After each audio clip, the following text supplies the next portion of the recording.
태슈아 공포라디오. 사람이 살 수 없는 집 4편. 외식 후에 오빠랑 저는 제일 가깝게 사시던 고모 할머니 댁에 잠시 맡겨졌어요. 오빠 상태가 안 좋아서 엄마 아빠는 저희를 맡겨두고 그 집과 단판을 지으려고 생각하셨대요. 외식하기 하루 전 누구한테 연락을 해야 할까 고민하시다가 친할머니는 천주교셔서 안 될 것 같고 가끔 절도 다니시고 용암 무당 찾아다니시기 좋아하는 외할머니께 연락을 드렸는데 신기하게 전화 걸자마자 전화를 바로 받으셨대요. 평소 때 귀가 좀 어두우시고 외할머니 댁 전화 벨소리가 작아서 전화를 걸면 한참 후에 받으시는 편인데 바로 받으셔서 엄마가 "엄마, 웬일로 전화를 바로 받으셨대요?" 하고 여쭈었더니 외할머니께서 며칠 전부터 같은 꿈을 계속 꾸셨는데 외할아버지가 꿈에서 액자를 뒤집어서 들고 외할머니를 계속 쫓아오셨단 거예요. 외할머니는 아니 이 영감이 나를 데리고 가려고 내 영정사진을 들고 쫓아오나 싶어서 매일 밤 도망다니시다 잠에서 깨셨다는데 어젯밤에는 도무지 꿈이 깰 생각을 안 하는 통에 너무 지치시고 힘드셔서 멈춰 서셨대요. 그러고는 "아니 영감, 대체 왜 이러는 거야?" 하고 화를 내셨는데 할아버지가 말없이 뒤집어 들고 있던 액자를 바로 해서 할머니한테 주셨다는 거예요. 그래서 할머니가 그 액자를 들여다보는데 까만 액자 안에 우리 가족 사진이 있었다는 거예요. 그런데 사진이 보면 볼수록 이상하고 찜찜해서 자세히 들여다봤더니 우리 가족 말고 한 사람이 더 있었다는데 머리 산발을 한 흰 옷을 입은 여자가 자기도 우리 가족인 양 우리 가족한테 딱 붙어서 그 모습이 섬뜩하고 기분이 안 좋아서 잠에서 깨셨는데 깨신 후에 아무리 그 여자 얼굴을 기억해내려 해도 또렷이 기억이 나질 않으시더랍니다. 그래서 온종일 걱정하며 엄마에게 전화 오길 기다리셨다는 거예요. 먼저 전화를 하지 않으신 건 괜히 나쁜 꿈을 꾸고 전화를 하면 재수 온 붙을까봐 그렇게 못하셨다고 엄마는 외할머니 이야기를 듣자마자 바로 모든 이야기를 털어놓으셨대요. 그랬더니 외할머니가 꿈속 사진에서 본 꼴이 우리 가족한테 그것이 꼭 붙어있는 게 이사가도 쉽게 떨어질 것 같진 않고 일단 내일 애들 맡겨놓고 내려오라고 하시더래요. 그래서 엄마 아빠는 우리를 고모 할머니 댁에 맡기고 바로 내려가셨어요. 외할머니 댁까지 2시간 거리여서 저희 데려다주고 가려니 10시에 도착하셨는데 시간도 너무 늦었고 해서 그날은 그냥 외할머니 댁에서 자고 그 다음 날에 외할머니가 용화 무당집이라고 어디론가 데려가셨대요. 아빠는 집안이 천주교셔서 무당집은 처음이라 긴장하셨는데 생각보다 멀쩡한 가정집이고 불교용품이 있다는 것 빼곤 특별할 것도 없었대요. 그 무당은 40대 여자인데 모시는 신 때문인가? 결혼도 안 한 처녀무당이었는데 외할머니 말씀으론 아는 사람만이 아는 유명한 무당이래요. 그런데 옷도 무당 같은 옷이 아니라 사복을 입고 있고 넉살 좋게 웃으며 엄마 아빠를 반겨서 처음엔 그 집의 무당의 가족인 줄 알았는데 외할머니가 먼저 바닥에 앉으시고 따라서 엄마 아빠가 앉으려고 하는데 그 사람이 그렇게 걱정되는데 왜 안 데려왔어요? 데리고 와야지 하더래요. 엄마 아빠가 갑작스럽고 당황해서 아무 말도 안 하고 서 있었더니 일단 앉으시고요.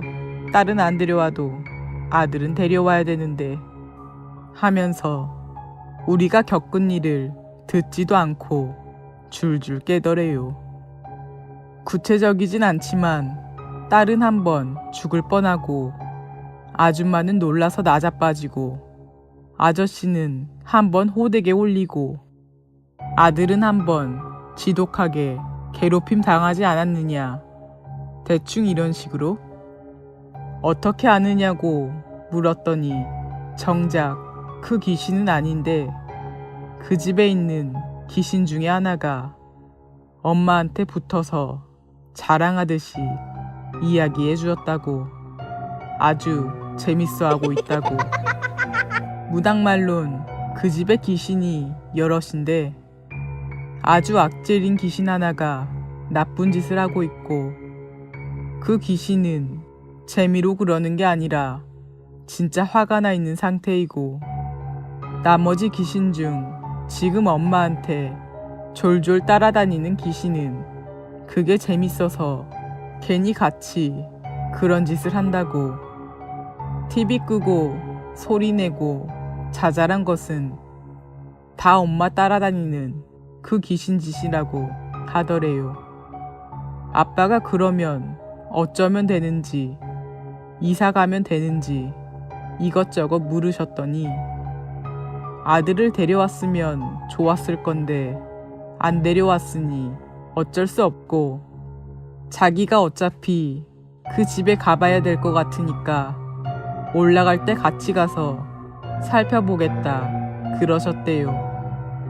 그러고 무당이 그 집에 있었던 일을 자세히 해달라고 해서 엄마 아빠가 이것저것 이야기해드리고 있는데 갑자기 무당이 사색이 돼서 빨리 애 맡긴 곳에 전화해보라고 그러더래요.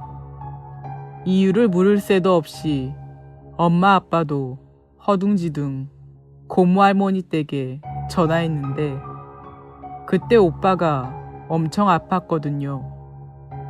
엄마 아빠 가고부터 머리가 너무 아프다고 하루 종일 토하고 그래서 고모 할머니가 오빠랑 저를 데리고 병원 열자마자 병원에 갔는데 오빠가 진짜 갑자기 멀쩡한 얼굴로 할머니 나 이제 안 아파요 이러고 의사도 아무 문제 없다고 그래서 다시 집에 왔더니 또 시름시름 앓고 밤새 고모 할머니는 그 전날 밤부터 잠도 못 자고 오빠 돌보시고 그때 엄마 아빠가 핸드폰도 없고 외할머니 때 연락처도 없어서 연락도 안 되는 상황이었거든요.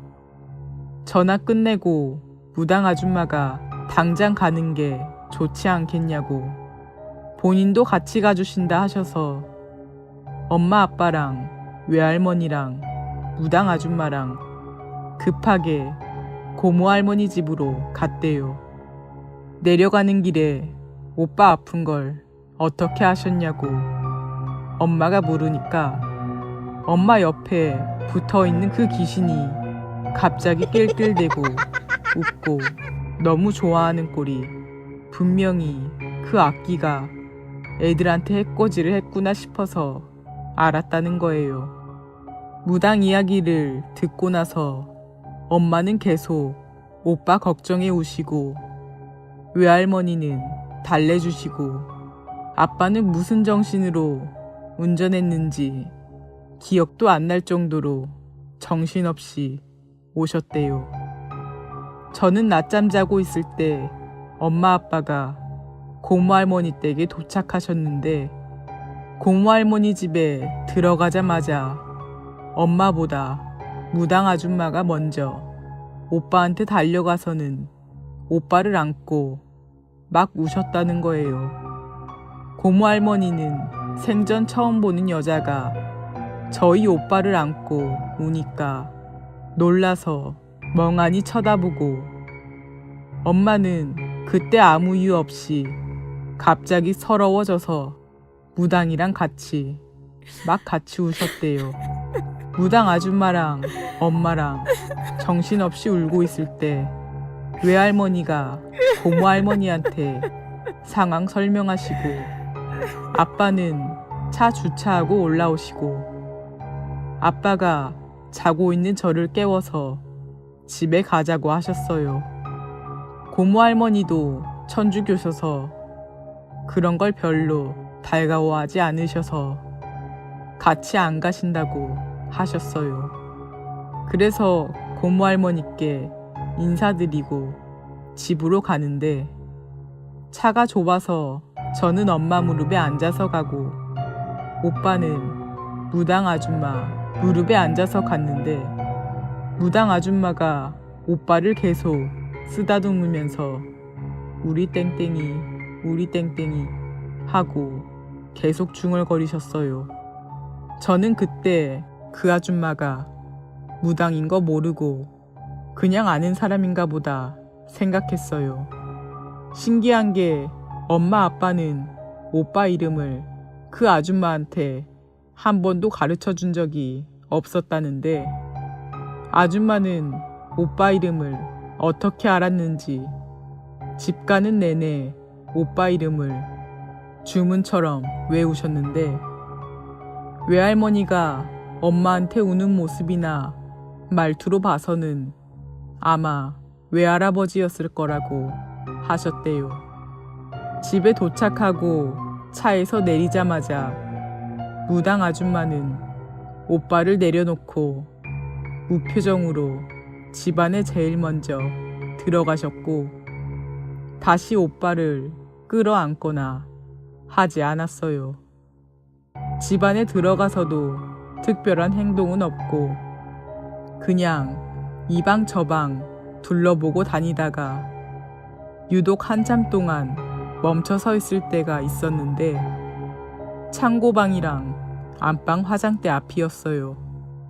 한참 돌아다니다가 작은 방에 가서 장롱을 열고 장롱에 있던 부적을 바로 찾아 떼버리는데 부적이 무슨 불에 탄 것도 아니고 누렇게 반쯤 사가 있었어요. 후에 외할머니가 붙여두신 부적이라는 걸 알게 되었죠. 그러고 새 부적을 척 붙이시고는 오빠한테 숨고 싶으면 저번처럼 발길 닿는 곳에 숨으면 된다. 안전하니까. 라고 하셨대요.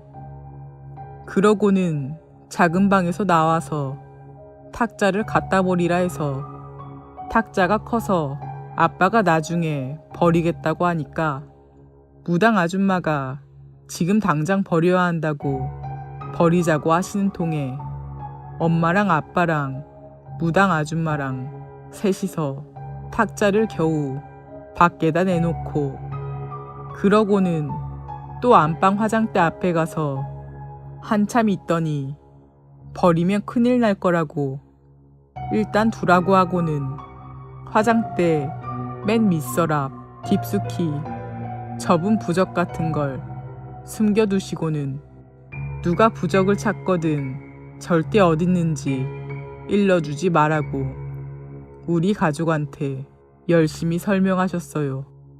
그러고 바로 창고방으로 가서 그 방문에 부적을 붙여두시고 되도록이면 들어가지 말라고 하셨고요. 그러고 나서 뭔가 찝찝하다고 둘러봤던 곳을 또 둘러보고 또 둘러보다가 갑자기 무당 아줌마가 TV 받치고 있는 장식장에 가서 장식장도 갖다 버려야 된다고 그래서 또 세 분이서 그걸 낑낑거리며 빼냈는데 장식장 뒤에 머리카락이 진짜 한 움큼이 있는 거예요. 무당 아줌마는 그걸 보고 즐겁을 하셨어요. 당장 쓸어 없애버려야 한다면서 바닥에 뭘 쏟았는지 찐득한 거에 머리카락이 한 움큼 달라붙어 있고 고약한 냄새도 나고 그런 게 있는데도 집에 벌레는 한 마리도 없었어요. 엄마 아빠는 장식장 버리러 가시고 무당 아줌마는 수건을 빨아오셔서 독한 집이야 독한 집 하시면서 그 더러운 머리카락과 찐득거리는 걸 열심히 치우시더니 다 치우고는 머리카락이랑 오물 묻은 수건을 봉지에 싸서 내다 버리셨어요. 엄마 아빠한테 뱀술에 사람 머리카락이다 라고 했대요. 그 찐득한 게 뱀술이었나 봐요. 그 집에서 한바탕을 하고 아줌마가 버릴 건 다 버렸는데 아직은 아니니까 당분간은 말한 거 잘 지키라고 본인은 다시 자기 집에 간다고 몇 달 뒤에 굿이나 하러 올 거니까 그때까지만 잘 버티고 있으라고 말씀하신 거 잘 지키라는 말은 계속 신신당부를 하고 가셨어요.